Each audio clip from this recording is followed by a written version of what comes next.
ఉత్తరాంధ్రకు కూడా వెళ్దాం, అక్కడ ఉన్నటువంటి పరిస్థితిని కూడా చూద్దాం. రామకృష్ణ కూడా సిద్ధంగా ఉన్నారు. రామకృష్ణ చెప్పండి, విశాఖపట్నం సిటీలో చాలా చోట్ల కూడా ఈ అన్న క్యాంటీన్లు చాలా మందికి ఆకలి తీర్చినటువంటి పరిస్థితి 5 ఏళ్లలో మనం చూసాం.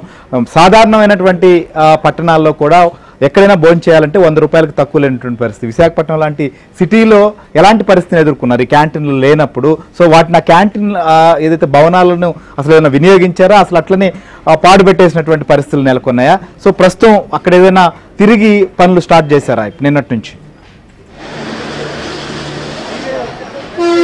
శ్రీహరి గారు, మనం చూడొచ్చు ముఖ్యమంత్రిగా చంద్రబాబు నాయుడు మళ్ళీ ప్రమాణ స్వీకారం చేసిన తర్వాత ఎన్టీఆర్ క్యాంటీన్ల పునరుద్ధరణపై కీలక నిర్ణయం తీసుకున్నారు. దీనికి సంబంధించిన ఫైల్పై కూడా సంతకం చేశారు.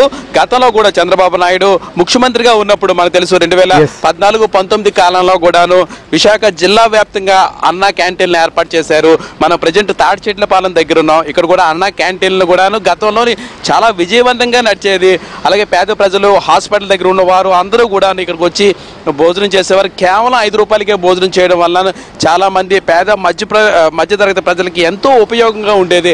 అయితే 2019లో జగన్మోహన్ రెడ్డి ప్రభుత్వం అధికారులకు వచ్చిన తర్వాత ఒక కక్ష సాధింపు చర్యలాగా అన్ని క్యాంటీన్లన్నీ మూసివేశారు. అప్పుడే పేద ప్రజలు, అలాగే కార్మికులు, ఆటో కార్మికులు అందరూ కూడాను తిరగబడ్డారు. ఈ క్యాంటీన్లను ఓపెన్ చేయాలి, అవసరమైతే పేరు మార్చుకోండి అని కూడా అన్నా కూడాను ఆనాటి జగన్మోహన్ రెడ్డి సర్కార్ ఎట్టి పరిస్థితుల్లో కూడాను వీటిని ఓపెన్ చేయకుండా ఒక కక్ష సాధింపు చర్యలా చేశారు.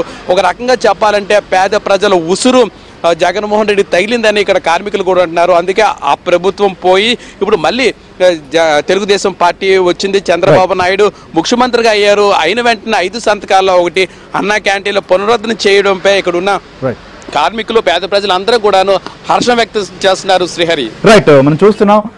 సో రాష్ట్ర వ్యాప్తంగా కూడా ఈ ప్రస్తుతం తిరిగి ప్రారంభించబోతున్నారంటే ఎలాంటి రెస్పాన్స్ వస్తుందో కూడా. Thank you Venkatrao, thank you Ramakrishna. So మొత్తానికైతే రాష్ట్రంలో తిరిగి అన్న క్యాంటీన్లు మొదలు కాబోతున్నాయి. 5 రూపాయలకు ఉదయం బ్రేక్ఫాస్ట్ కావచ్చు, మధ్యాహ్నం భోజనం, రాత్రి భోజనం కూడా అందించేటువంటి పరిస్థితి రాబోతుండడంతో వీటి కోసం ఏదైతే చాలా మంది కార్మికులు కావచ్చు, కర్షకులు కావచ్చు, పట్టణ ప్రాంతాలకు అనేక పనులకు వచ్చేటువంటి పేదలందరూ కూడా ఎప్పుడు ఓపెన్ చేస్తారని ఎదురు చూస్తున్నటువంటి